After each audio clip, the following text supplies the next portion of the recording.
Hello guys, welcome back to the tutorial. Today I'm going to show you step by step how to fix not showing Meta AI on Instagram. First of all, make sure that you have an updated WhatsApp application from Play Store or App Store. And these steps are completely the same for both Android and iOS. First of all, go to your WhatsApp app and make sure Meta AI is working or not. If it's not working, press long button on your app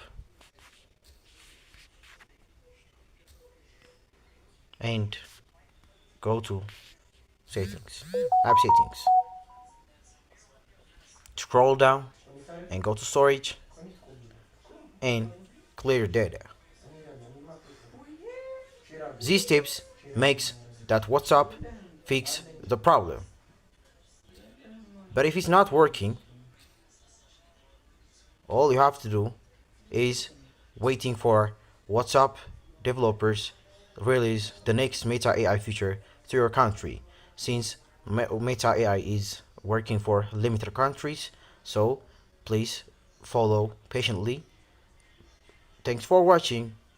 If you really like this video, give thumbs up, and for more videos please subscribe our channel.